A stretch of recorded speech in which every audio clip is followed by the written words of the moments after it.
Hey everybody, it's Sunday, May 17th, 2026.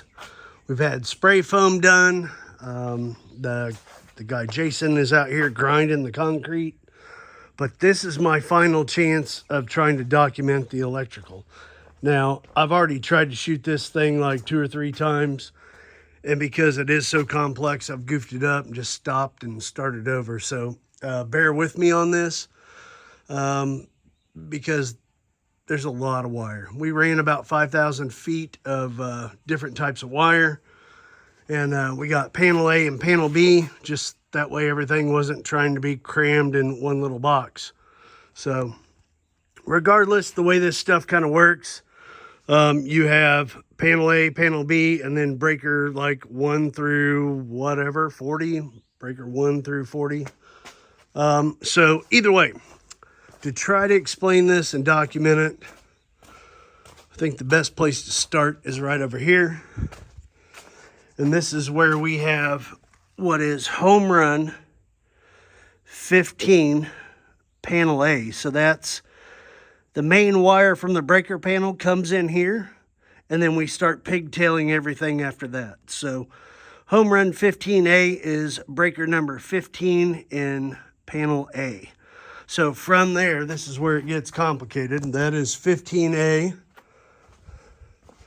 There is 15B.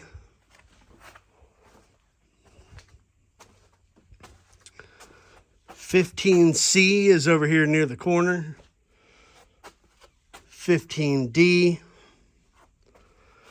And 15E. And there's no way for me to do these in order because they just kind of randomly popped up wherever they ended up. So regardless, since we're here, there's home run 16A. So again, that is the main power coming from the breaker.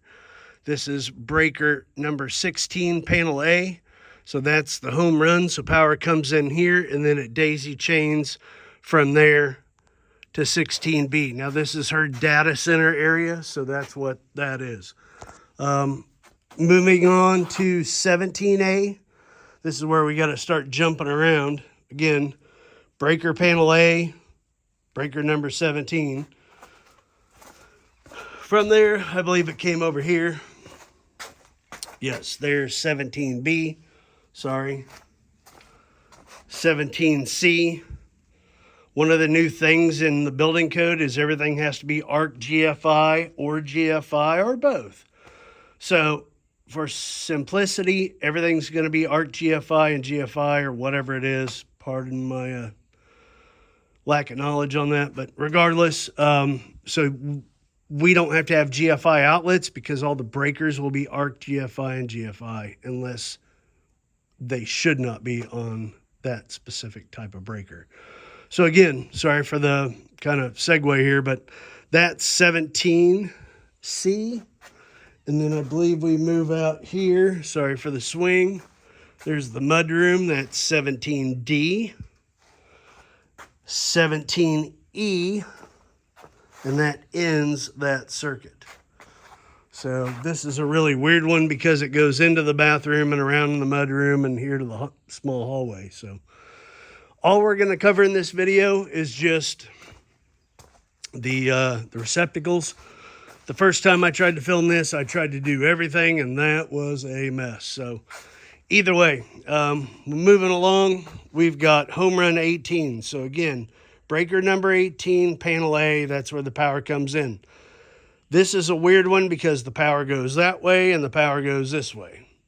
So extra wire in there, but the numbering system goes up and over. So we had 18A, there's 18B. This is 18C. This is 18D. This is 18E. Like I said, it's split off.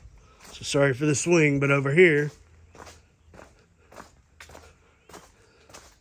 is 18, G, H, I, and J. My understanding is you're allowed to have up to 11 receptacles per circuit. So do the math. good to go on that one. But that is the garage.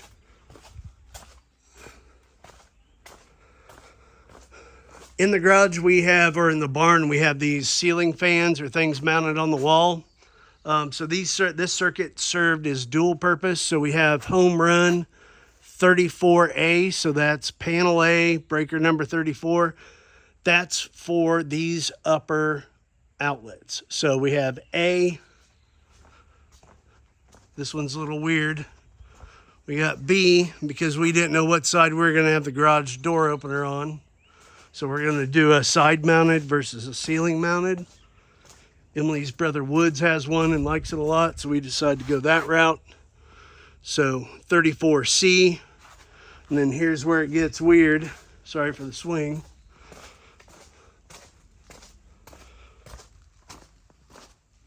But because I was already up high, and if I get the surround system one day that I want, I need to have power outlets, plus we need light back here.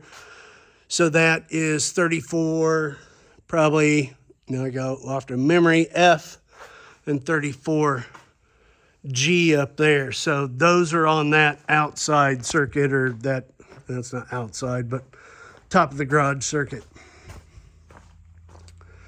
Coming back to where we started, here in the storage room.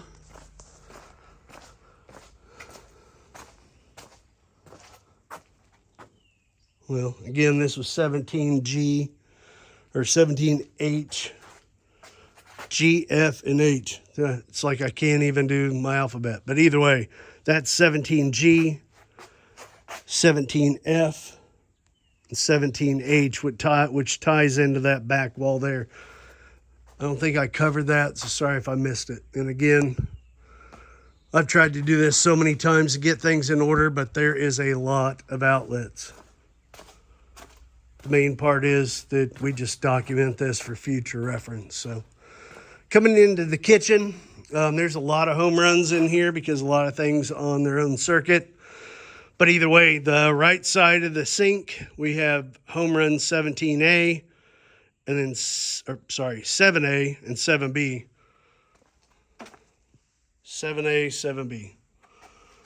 Coming over here, we have home run 1, but that is panel B. That's kind of the confusing thing there, is that you have a home run, but then the first thing is a B. If it was home run 1A, that's panel A, but that way you know what panel is what. But that is for the dishwasher. So got that there. Here is home run 2A. That is for the beverage fridge. Here is 6A and 6B. That one definitely probably need to be dedicated because of the coffee makers. But regardless, here to the left of the stove, that is home run 8A. So that's a circuit all by itself. Don't ask. I don't know how that happened. Over here to the right of the stove, you got to have an outlet every 2 feet, according to code, by the way. That's home run 9A.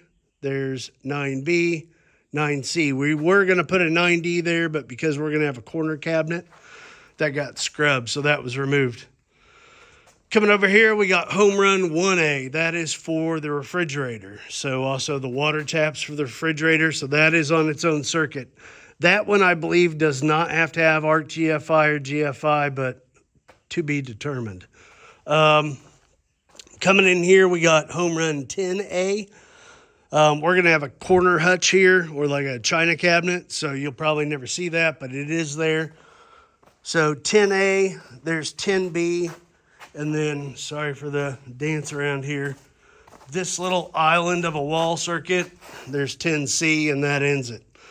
So that is, again, 10A, so breaker number 10, panel A.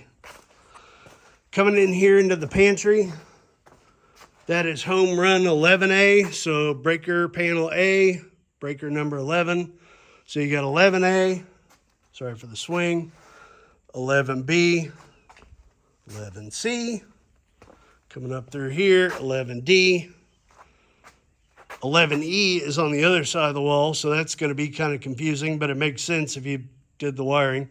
And then 11F. It really didn't matter which one was which. I just picked that one first. So either way, the the outlet or receptacle in the foyer is part of the pantry. So future owners, sorry, but made more sense at the time. Yep, 11E. So coming into here, sorry for the swing. This one gets a little complicated because there is an outlet here in the dining room. So this is the third bedroom. This is 25A, so home run 25A. Breaker number 25, panel A. Then B is here, just like in the foyer. It made more sense just to go to the other side of the wall. So that one was B. C, 25D. This was a fun one to jump. 25E, 25F, and 25G that ended this circuit. So that's breaker number 25. Coming over here into the third bedroom bathroom. This has its own dedicated circuit. So that's home run 26A. I forgot to write the HR on there, but that is 26A. So breaker number 26A panel, circuit by itself. Again, bathroom, so it'd have to be on GFI. So either way, and again, we'll talk about light switches later.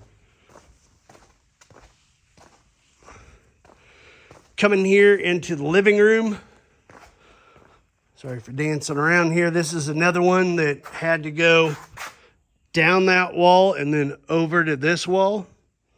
So that is home run 20A. So breaker panel A, breaker number 20. There's 20B, 20C, and that includes, sorry for the swing, the floor outlets. So 20C, skip that one, 20D, and then 20E. So that dead ends there, but 20F, sorry for the swing again. It's like a drinking game. 20F is here, and then 20G. Coming back over here, the one I said we're going to skip. This is for Emily's aquarium that we've traveled with. It was in the RV for a long time. Now it's out in the barn. It's got a chiller. It's got a heating thing for the winter. It's a lot of work. So bringing it into the house, we'll be able to enjoy it more, and it'll have its own dedicated breaker. So that is home run 9, panel B. So that has its own circuit coming off panel B, breaker number 9. Coming over here into the second master suite, we have home run 22A. So breaker panel A, breaker number 22, 22B, 22C, 22D, 22E, 22F, 22G, 22H, and 22I. A lot of receptacles in here, but the odds of all these being used at the same time are slim and none. It was just based on having convenience of outlets depending on where you put the bed and where, like a coffee maker, obviously where the TV's going in this bedroom, stuff like that. Coming into the master suite, bathroom number 2, we got home run 24A, 24B, 24C. That's in case we get a bidet that's heated. One of Emily's clients sells those. Coming in here, let's see, this is where I start to forget. I had the last part memorized. We got home run 23A. There's 23B, 23C, and I believe that ends this circuit. So again, the thing with the panels is trying not to overload your circuits, but also make distribution a lot easier. Definitely overkill. I'm sure if there's anybody that knows anything about electrical work or modern electrical work, they'll throw a fit, say this is overkill. Well, yeah, I know. Either way. This is home run 21A for the TV.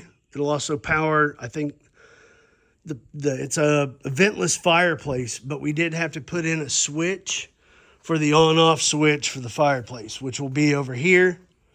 But then back here, this is going to be a niche to put a DVD cabinet, so that'll be removable. So I'll be able to access all this stuff and do all the wiring later. But drywall is coming, or they're going to start hanging it, I guess, on Wednesday. So again, this is my last chance to do this video, and I've already tried it 3 times. Coming in here, this is where I goofed up last time because I did not update my lettering. That is actually, I believe, Home Run 25A. That is 25B there. And then it jumped over here to 25C, 25D, and 25E. But the last time I tried to film the video, I was sitting here blabbering, trying to figure out which of those was which. But those are, again, that is Home Run 25A. That is 25B. Again, 25C. So back this up and see if I'd said it right twice at the same time. Either way, 28A is here in the hallway. This is for our bedroom. 28A is there.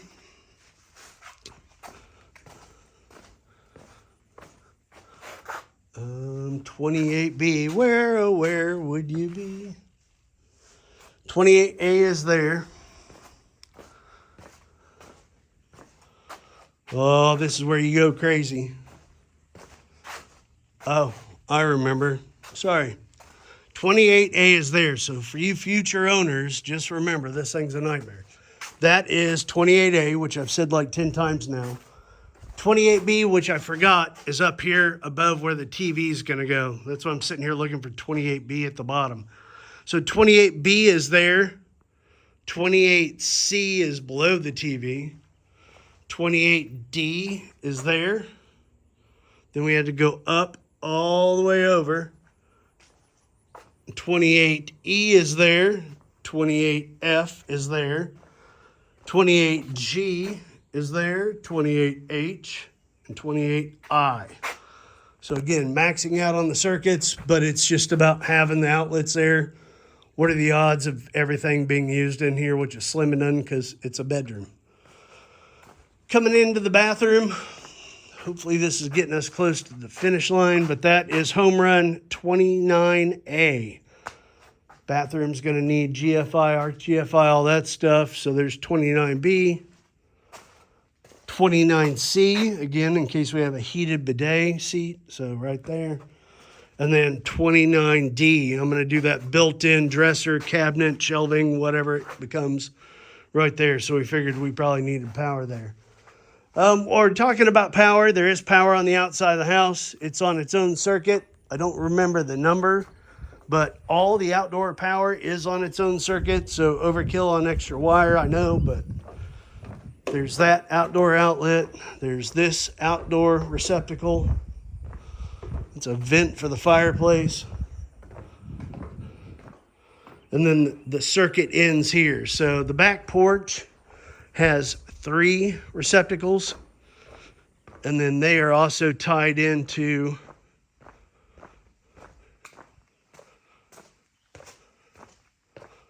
the front porch receptacles. There's one on the other side there on the outside, and one over there.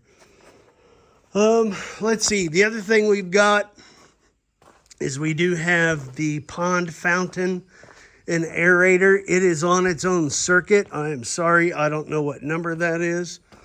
But we do have conduit going out to here, which is where we're going to build like a little pedestal to put the aerator and all the electrical for the fountain out there once we get water in the pond again. But that is on its own circuit. That is buried in conduit. So to you future owners, you're going to be like, I had to watch the end of the video to find my answer. Make sure to hit that like button. Hilarious. But that comes in here. So that conduit is what goes outside through the foundation. But there's a junction box up there that turns into UF wire for outside. But that is the junction box for that aerator system, the power out there and all that. So again, sorry I don't remember the number. I'm sure you'll figure it out. But other than that, we did miss or forget a couple things. One of the things that we forgot or I forgot, is the grinder pump or lift station for the septic. So what we had to do is we had to run another circuit up through here, over, down, and out. And then we're going to change that to UF and bury conduit out to wherever the grinder pump and lift pump is. But other than the 220 power, which should be self-explanatory, I mean, because it's direct runs to each appliance, that kind of concludes the receptacles and the power out here at Deer Run Farm.